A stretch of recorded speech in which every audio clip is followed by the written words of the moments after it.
புதியகம் நேயர்கள் அனைவருக்கும் வணக்கம். இது பேசும் கட்டட சிற்பங்கள் வியக்க வைக்கும் தொன்மை. இந்த பயணத்துல நம்மோடு இணைந்திருக்கிறார் தொன்மை சிற்பங்கள் மற்றும் கட்டடக்கலை நிபுணர் டாக்டர் தட்சிணாமூர்த்தி ஸ்தபதி அவர்கள். அவரை நிகழ்ச்சிக்கு வரவேற்றலாம். வணக்கம் சார். வணக்கம். போன எபிசோட்ல ஸ்ரீலங்கால நீங்க கட்டியிருக்கக்கூடிய பைரவர் டெம்பிள் பத்தி பேசியிருந்தோம். நெக்ஸ்ட் எபிசோட்ல கனடா கோவில் பத்தி பேசலாம் அப்படின்னு சொல்லியிருந்தோம். கனடால முருகர் டெம்பிள் நீங்க கிரியேட் பண்ணியிருக்கீங்க, அதை பத்தி சொல்லுங்க. கனடாவில் முருகர் கோயில் கட்டுறது திட்டத்தட்ட நான் அதை சொல்கிறது, இது ஒரு 7வது படை வீடாக வரணும் அப்படிங்கிறது ஒரு ஐடியாவில் தான் அதை கொண்டு வந்தோம். The temple is located now in Montreal. Okay. மான்ட்ரியால்ங்கிற இடத்துல தான் நாங்கள் இந்த திருமுருகன் டெம்பிள் பண்ணியிருக்கோம். அது கட்டி 25 இயர்ஸ் ஆச்சு. அப்படியா? ஓ. ஸோ அதில் ரொம்ப முக்கியமான விஷயம் என்னென்னா, அங்கே -40 வரைக்கும் போயிடும் வெதர். அப்போ இந்த பிரிக்கு, சிமெண்ட் இதெல்லாம் எப்படி அது வித்ஸ்டாண்ட் பண்ணணும், அதெல்லாம் ரொம்ப காலத்துக்கு முன்னாடியெல்லாம் பண்ணுறச்ச அப்போ இருந்த மெட்டீரியல்ஸோட இப்போ அட்வான்ஸ் ஆகிடுச்சு. இந்த கான்ட்ராக்ஷன் எக்ஸ்பேன்ஷன் ஒரு தேதி இருக்குது என்ஜினியரிங்கில். எப்படின்னா, பனிக்காலத்தில் அந்த இடைவெளிகளில் போய் அந்த பனி தங்கி வெயில் காலத்தில் உருகி வரும்போது வெளியே வந்துடும். திருப்பி பனிக்காலம் வரும்போது அதே உள்ளே போன பனி அதனுடைய டென்சிட்டி அதிகமாக போய் கிராக் ஃபார்ம் ஆகும். இதனால் அதுக்கு அடுத்தது எப்படி கட்டுறது அப்படிங்கிறதுல ஒரு முயற்சியில் 25 இயர்ஸ்க்கு முன்னாடி கட்டப்பட்ட கோயில். அதனுடைய கோபுரம் சமீபத்தில் நாங்கள் கிரானைட்டில் பண்ணோம். ஏன்னா அந்த பிரிக்கு, சிமெண்ட் இந்த மாதிரியான மெட்டீரியல்ஸை விட ஸ்டோன் லாங் லாஸ்டிங் அப்படிங்கிறதுல வி ஸ்டார்டட் டூயிங் ஒன் கோபுரம் இன் தி மான்ட்ரியால் முருகன் டெம்பிள். அந்த கோயிலுடைய விஷயத்தை சொல்லும்போது, அங்கே அப்படியே அங்கே உள்ள தமிழர்கள், இந்தியர்கள் இவர்களுக்கெல்லாம் தமிழ்நாட்டிலேருந்து ஒரு பெரிய கோயிலை தூக்கி கொண்டு போய் வச்ச மாதிரி இருக்கும். அந்த மாதிரியான ரொம்ப தூரத்தில் வரும்போதே அங்கே இருக்கிறவங்களுக்கு தான் தெரியும். இட்ஸ் ஃப்ரெஞ்ச் லாங்குவேஜ் பேசுவாங்க.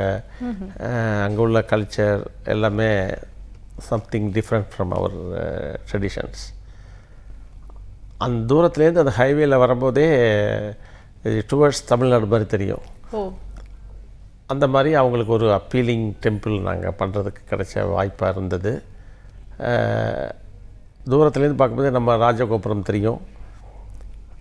அப்படியே உள்ளே பார்க்கும்போது அந்த வாஸ்து அமைப்புகள்லாம் நம்ம ஊர் கோயில்களில் இருக்கிற அமைப்பு தான். அந்த அமைப்போட கருவறை ஒரு சென்டரில் இருக்கும்.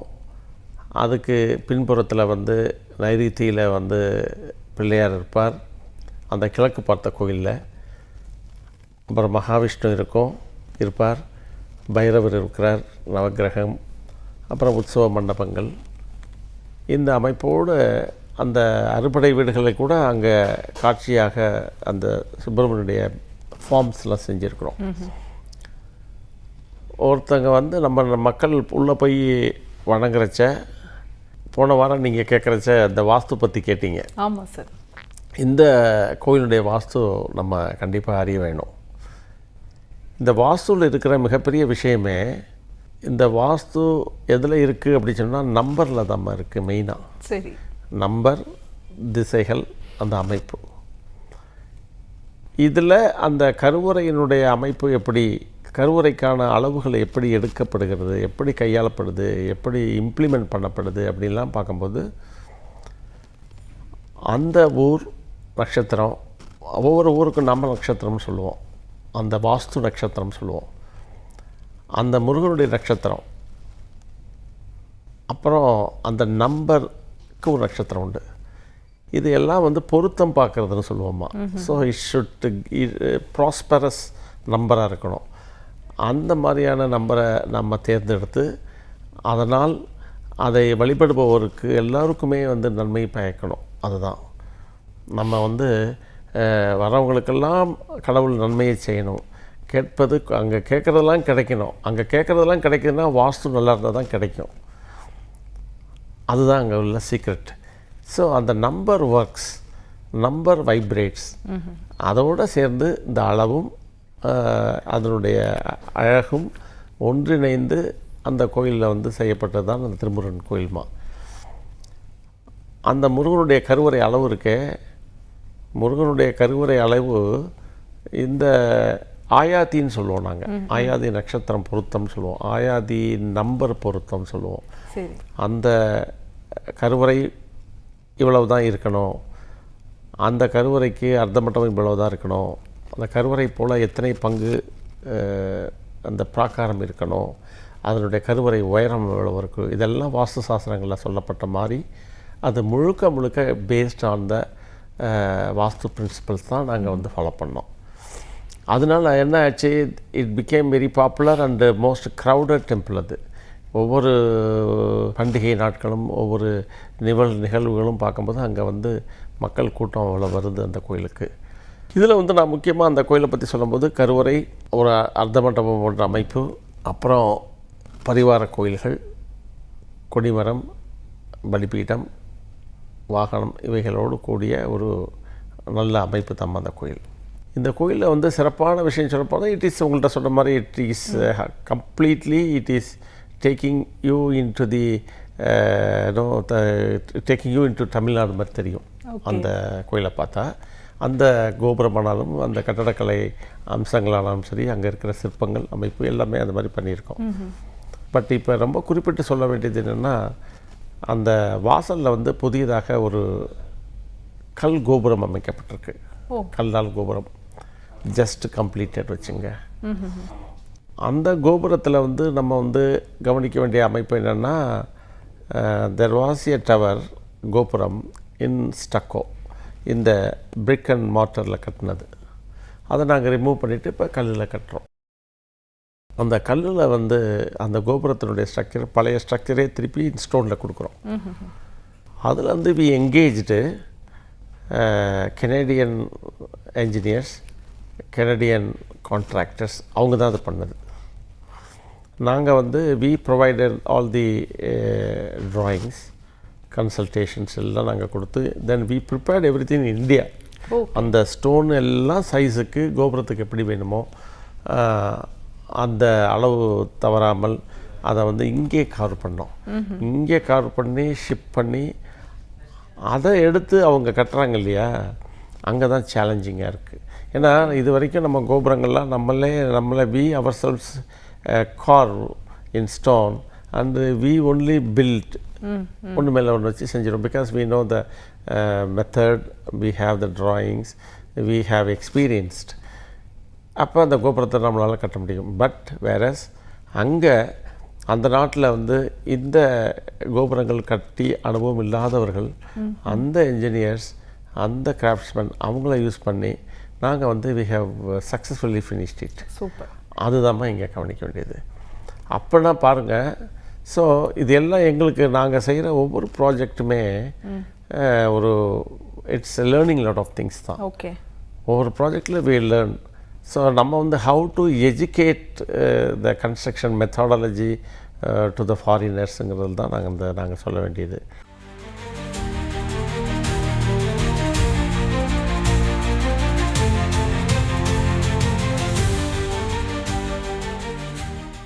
ஸோ நீங்கள் வந்து இங்கேருந்து கம்யூனிகேட் பண்ணி அங்கே இருக்கக்கூடிய இன்ஜினியர்ஸை வச்சு அந்த கோவிலை கட்டியிருக்கீங்க. என்ன மாதிரியான சேலஞ்சஸ் இருந்தது சார்? ஆமாங்கம்மா, இது எப்படின்னா அவங்கள வந்து தேர் அவே ஃப்ரம் அவர் ஸ்டைல், நம்ம ஆர்கிடெக்சரல் ஸ்டைல் அவங்களுக்கு எக்ஸ்பீரியன்ஸ் இல்லை. ஓகே. ஸோ அவங்கள புரிய வைக்கிறது இருக்குல்ல.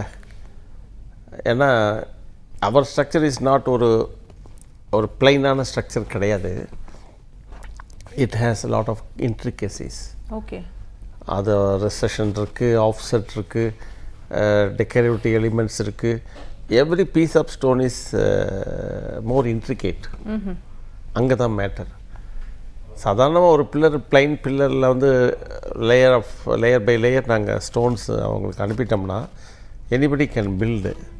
பட் வேறஸ் இந்த ஃபார்ம் எப்படி கோபுரம் வந்து கீழே இருக்கிற அளவு எப்படி, எவ்ரி லேயருக்கு என்னென்ன சைஸு, இந்த ஸ்பேன் எவ்வளோ இருக்கும், ஒவ்வொரு ஸ்டோனுக்கும் என்ன சைஸு, அதை எப்படி உட்கார வைக்கிறது, அது மேலே இன்னொரு கல் எப்படி வைக்கிறது, அதுக்கு எப்படி அந்த இதில் வந்து ஒரு அருமையான ஒரு டெர்மினாலஜி ஒன்று இருக்குது.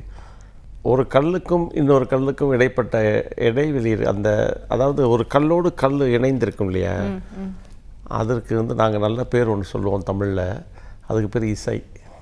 ஓ, கல்லோடு கல் பொருந்தும் ஒரு இணையும் இடம் எல்லாமே இசை. அந்த நம்ம இந்தியாவில் எப்படி செய்வோம்னா, கல்லும் கல்லும் இணைஞ்சிருக்கும், that gap we call it paper ஜாயிண்ட்னு சொல்லுவோம். ஓகே. அது இடைவெளி அவ்வளோ கண்ணுக்கு தெரியாது. வேறஸ் அந்த கிளைமேட்டுக்கு, அந்த வெதர் கண்டிஷனுக்கு, அந்த நாட்டினுடைய ஸ்டாண்டர்ட் என்னென்னா, we have to provide 3/8 inch gap கொடுக்கணும்.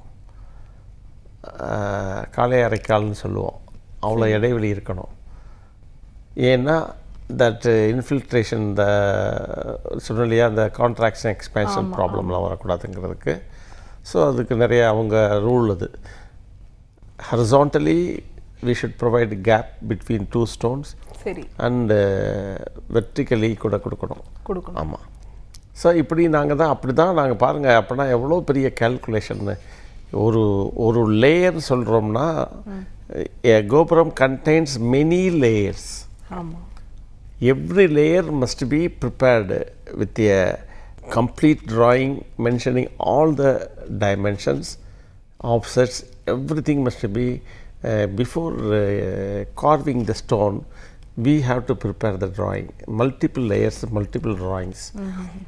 இதை நாங்கள் வந்து கவர் பண்ணி அதோட விட்டுறக்கூடாது. அவர் வந்து செய்வார், அவர் ஒரு கனடியன் வந்து ஸ்டோன்ஸ் அடுக்கி செஞ்சிருவார் அப்படின்னா, அதுக்கு முன்னாடி அது கண்டிப்பாக அங்கே போய் சரியாக சீட் ஆகுமா, சரியாக ஃபினிஷ் பண்ண முடியுமாங்கிறதுக்கு we have to do a trial version here. ஆமாம். ஸோ இந்த மெத்தடாலஜி தான் நாங்கள் வந்து we have finished it successfully. So ஒரு பணியை வந்து 100% ஃபுல் ப்ரூஃபாக முடிக்கணும் அப்படின்னா, அதற்கான வழிமுறைகளை வந்து நம்ம வந்து டிட்டர்மின் பண்ணி பிளான் பண்ணி, so planning it self took 2 years time. ஆமாம். அதனால் பெரிய காம்ப்ளிகேஷன் அது. ரொம்ப நம்ம வந்து ஒரு கோபுரம் வந்து கல்லால் வடிவமைக்கப்படுவதே வந்து நம்ம எல்லாம் இன்றைக்கி இந்த சிற்பிகள் செய்கிற பணிகள்லாம் சாதாரணமாக கோபுரம் கட்டுறதா தெரியும். ஆனால் இது வந்து ஒரு நுட்பமான கட்டடக்கலைமா. கண்டிப்பாக. நீங்கள் இந்த பில்டிங்ஸ் கட்டிடலாம், வீடு கட்டிடலாம், இந்த என்ஜினியரிங்லாம் வந்து இதற்கு இருக்கிற இன்ட்ரிகேசி அதுக்கு இல்லை. அந்த மாதிரி நாங்கள் வந்து கொஞ்சம் வந்து கரணம் தப்பினால் மரணம் மாதிரி ஒரு கல்லில் வந்து அளவு கொடுக்கறது வந்து சரியாக கொடுக்கலாமல் போய் கார் பண்ணாமல் போயிட்டோம்னா, ஃபைனலி அந்த ஸ்டோன் எரெக்ட் பண்ணும்போது அந்த தவறு தெரிஞ்சு போயிடும். தென் இந்த stone will be a waste one. Okay.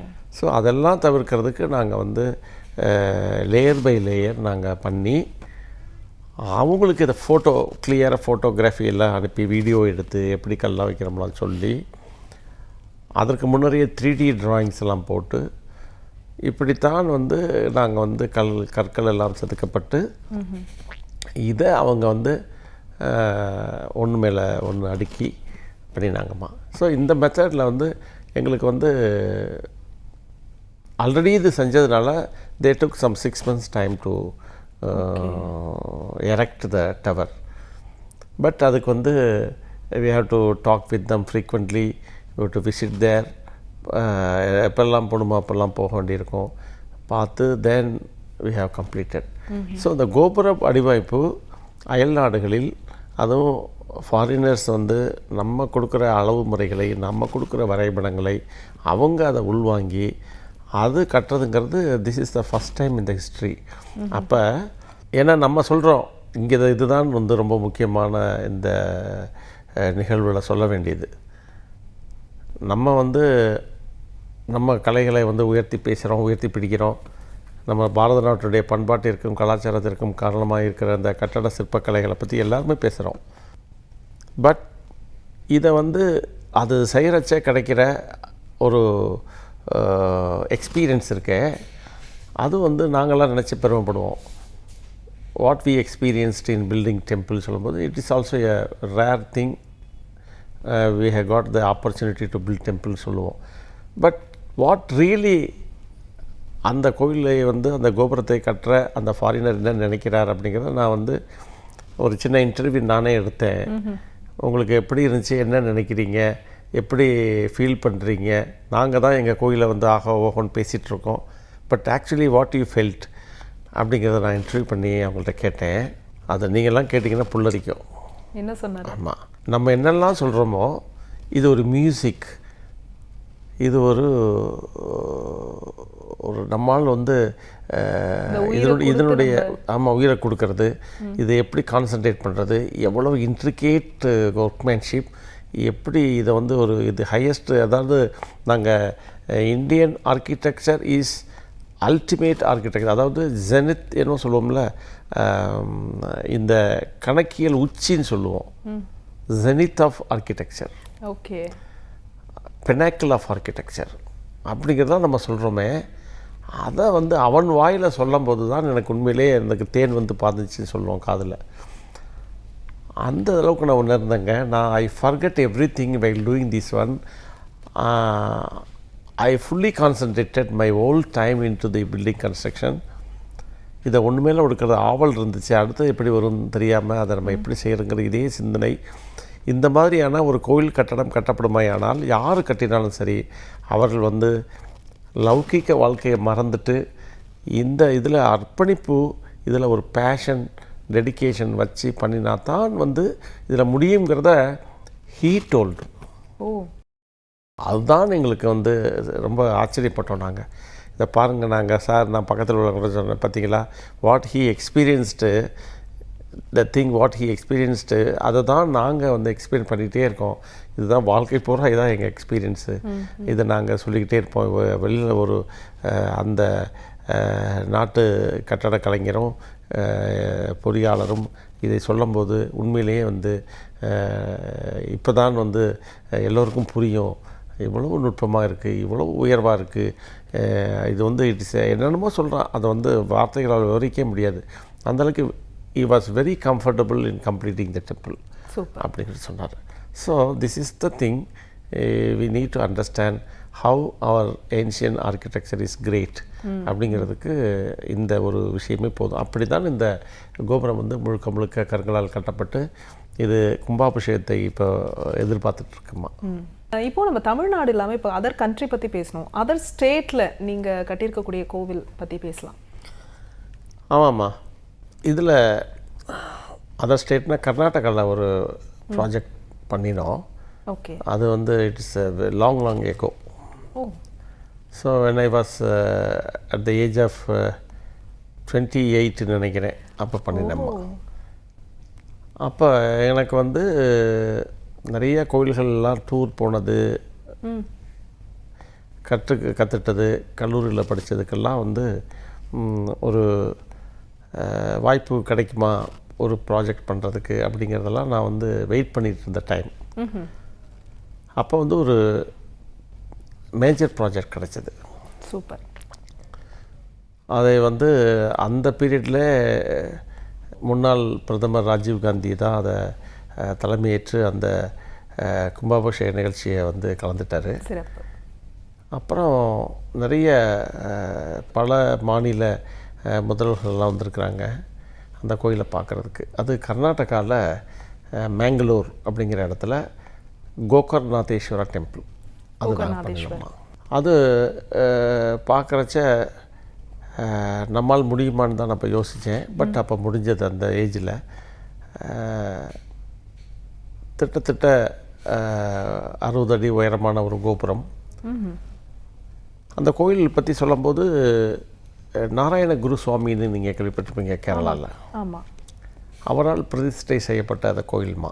Okay, அதை மாற்றி அமைச்சிட்டு ஒரு புதிய கோயிலாக வேணும் அப்படிங்கிறது முன்னாள் மத்திய நிதியமைச்சராக இருந்த ஜனார்தன பூஜாரி அவருடைய வழிகாட்டுதலில், அவருடைய இன்ட்ரெஸ்டின் பேரில் தான் இந்த கோயில் வந்து கட்டப்பட்டது. இன்றைக்கும் அது வந்து very popular temple in Karnataka. Okay. Short period in 13 months time. ஓ பரவாயில்லையே. ஆமாம், 13 months time engaging more then 300 artisans. அது அந்த பீரியடில் நாங்கள் வந்து ஒர்க் பண்ணி முடித்தோம்மா. அதில் கவனிக்க வேண்டிய அம்சம் என்ன, நம்ம நாட்டினுடைய கலைகள் வந்து இந்தியா பூரா பரவி இருக்குது. தமிழ்நாட்டில் இருக்கிற இந்த கட்டடக்கலை ஒரிசாவில் இருக்குது, அஜந்தலில் இருக்குது, எல்லோராவில் இருக்குது, மகாராஷ்டிராவில் இருக்குது, பீகாரில் இருக்குது. ஆல்மோஸ்ட் இந்தியா முழுக்க நம்மளுடைய கலைகள் வந்து பரவி இருக்குது.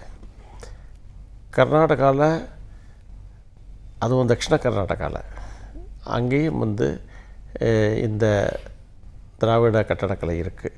அந்த சூழ்நிலையில் அவங்களுக்கு வந்து மதுரை மீனாட்சி மாதிரி எங்களுக்கு கோயில் வேணும்னு கேட்டாங்க.